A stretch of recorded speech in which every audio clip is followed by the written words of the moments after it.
بسم اللہ الرحمن الرحیم اعوذ باللہ من الشیطان اللعین الرجیم بسم اللہ الرحمن الرحیم السلام علیکم ورحمۃ اللہ وبرکاتہ کل عام وانتم بخیر وصحت وسلامہ بمناسبت قدوم یوم المولد النبوی الشریف صلی اللہ علیہ وسلم اسد اللہ ایامکم اوقاتکم وتقبل اللہ اعمالکم جمیعا۔ آج اس عظیم موقع پر ہم ایک اور آیت کریمہ لے کر آئے ہیں جس کے ذریعے ایک تو ہم نبی اکرم صلی اللہ علیہ وآلہ وسلم کی خدمت میں نذران عقیدت پیش کریں گے اور آپ کی خدمت میں چند نقطے بھی بیان کریں گے۔ یہ آیت کریمہ سورہ انبیاء کی 107ویں آیت ہے جس میں خداوند عالم اپنے محبوب سے مخاطب ہو کر ایک سند عطا کر کے فرماتے ہیں کہ وَمَا أَرْسَلْنَاكَ إِلَّا رَحْمَةً لِلْعَالَمِينَ۔ اس آیت کریمہ میں 25 حروف ہے جن کے بہت سارے معنی ہیں کہ دنیا کا کوئی بلیغ سے بلیغ انسان بھی اتنے کم سے کم حروف سے زیادہ معنی بیان نہیں کر سکتا سوائے اس ذات مقدس کے کہ جس نے یہ کلام خلق کیا ہے، وہ ہے اللہ سبحانہ وتعالی۔ تو اسی خوشی کے موقع پر ہم اس آیت کریمہ کے بارے میں چند نکات بیان کریں گے جسے آپ دیکھیں گے کہ خداوند عالم نبی اکرم صلی اللہ علیہ وآلہ وسلم کو کتنا چاہتے ہیں اور ہمیں کتنا پیار و محبت کرنا چاہیے۔ اور جو یہ میلاد کو بدعت کہتے ہیں، ان کو آپ فخر سے کہیں گے کہ ہم بدعت نہیں بلکہ اپنے محبوب ہی نہیں بلکہ اللہ تعالیٰ کے محبوب کا ذکر مبارک کر کے عبادت کرتے ہیں۔ تو پہلا نقطہ یہ ہے کہ جو یہ کلمہ رحمتن ہے، یہ کلمہ وصف ہے۔ تو کیا یہ خطاب ہمارے آخری نبی اکرم صلی اللہ علیہ وآلہ وسلم سے پہلے کسی نبی کو دیا گیا تھا؟ کیا اس خطاب سے کسی اور نبی کو پکارا گیا تھا؟ تو اس کا جواب ہے نہیں۔ کسی بھی نبی کو بغیر خاتم المرسلین صلی اللہ علیہ وآلہ وسلم کو یہ خطاب نہیں دیا گیا تھا کہ وہ رحمت للعالمین۔ تمام انبیاء ہمارے سردار ہیں، ہمارے پیشوا ہیں اور بعض تو اولو العزم بھی ہیں، لیکن اس کے باوجود ہمارے نبی محمد مصطفیٰ صلی اللہ علیہ وآلہ وسلم صرف ہمارے ہی نہیں بلکہ تمام انبیاء کے سید اور امام ہیں۔ تمام انبیاء جو دین لے کر آئے ہیں اور جو کتابیں لے کر آئے ہیں، وہ سب بھی تمام لوگوں کے لیے رحمت ہی تھی۔ تو ہمارے خاتم المرسلین صلی اللہ علیہ وآلہ وسلم کی کیا خصوصیت ہے؟ جیسا کہ میں نے کہا کہ یہ سورہ انبیاء کی ایک آیت کریمہ ہے۔ اس سورہ مبارکہ میں خداوند عالم پہلے دیگر انبیاء کا ذکر فرماتے ہیں اور آخر پر فرماتے ہیں کہ وَمَا أَرْسَلْنَاكَ إِلَّا رَحْمَةً لِلْعَالَمِينَ۔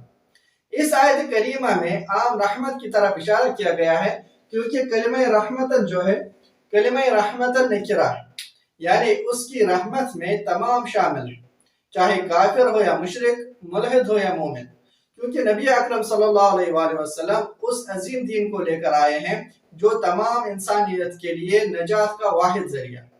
اگرچہ بہت کم خوش قسمت لوگ اس فیض عام میں شامل ہو گئے اور اکثر بدقسمت دلی امراض کی وجہ سے دور ہی رہے۔ اگرچہ ان کا اپنا ہی نقصان ہے، لیکن پھر بھی دشمنی کے باوجود بھی وہ اسی فیض عام سے ہی زندہ ہے، اور یہ فیض عام اور یہ عظیم رحمت تا قیامت عام رہے گی۔ جیسے جب کوئی گورنمنٹ کسی سوسائٹی میں کوئی ہسپتال بناتی ہے تو اس میں ڈاکٹروں کی اور تمام بیماریوں کی علاج کی سہولیت رکھتے ہیں اور اس کے دروازے ہر قسم کے انسان کے لیے کھلا رکھتے ہیں بغیر کسی فرق۔ تو یہ ہسپتال تمام مریضوں کے لیے رحمت ہے جہاں ان کی جسمانی بیماریوں کا علاج ہوتا اور کسی صورت میں بھی وہ اس رحمت کو، اس مرکز کو نقصان نہیں پہنچاتے۔ اب اگر کوئی ذاتی دشمنی اور خودی کی وجہ سے بیمار ہو کر بھی اس ہسپتال میں نہ آئے تو اس کا اپنا نقصان ہے۔ اس کے نہ آنے سے ہسپتال پر یا اس کی عمومیت پر کوئی آنچ نہیں آئے گی۔ اسی طرح وجود النبی صلی اللہ علیہ وآلہ وسلم تمام عالمین کے لیے، حتیٰ کہ انبیاء کے لیے بھی رحمت کا مرکز ہے، جہاں ہر قسم کی روحانی اور جسمانی بیماری کا علاج ہوتا ہے۔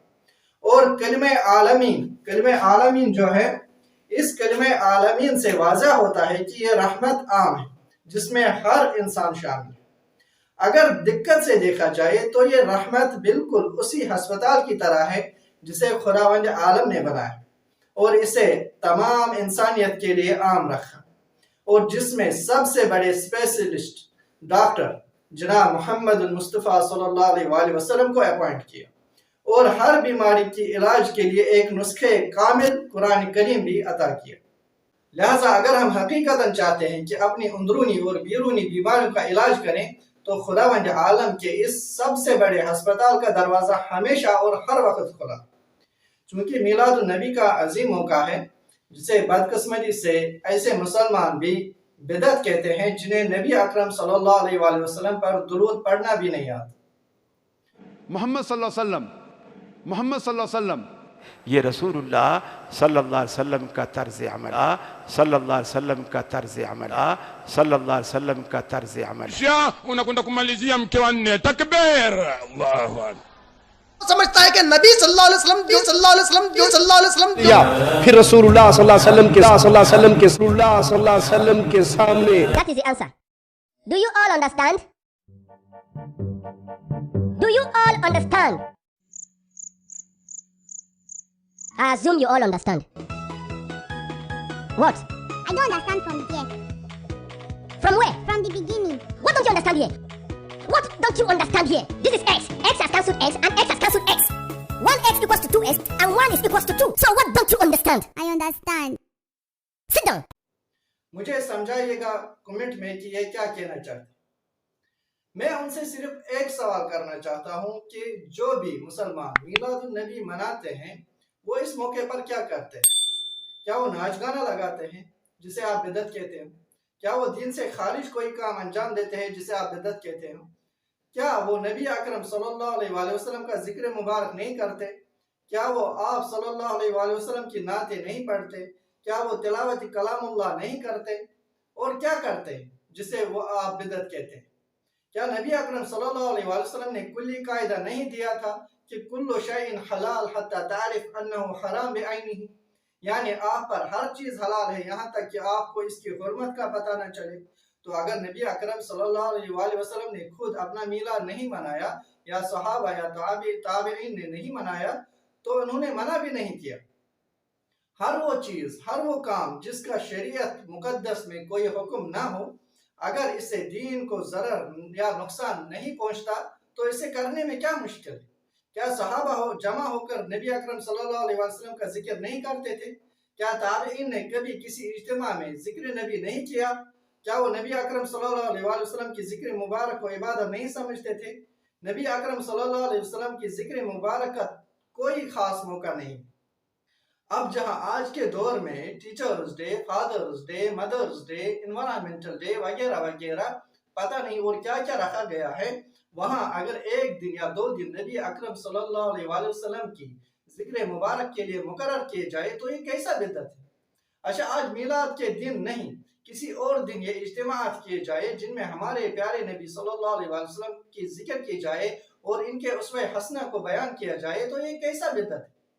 جس نبی کریم صلی اللہ علیہ وآلہ وسلم نے اپنی تمام زندگی میں ہماری نجات کے لیے سختیاں جھیلی، اتنی سختیوں کے باوجود جہاں امت نے پتھر پھینکے، کوڑا پھینکا، پھر بھی کبھی بد دعا نہیں کی، بلکہ امتی امتی کر کے اس دنیا سے رخصت فرما گئی۔ اسے کہتے ہیں رحمت للعالمین۔ کیا وہ ان اجتماعات کا مستحق نہیں ہے؟ میں بس اتنا ہی کہنا چاہتا ہوں اور کافی سمجھتا ہوں کہ لکم دینکم ولی دین۔ الحمدللہ رب العالمین۔ السلام علیکم ورحمۃ اللہ وبرکاتہ۔ وصل اللهم على محمد وآله الطاهرين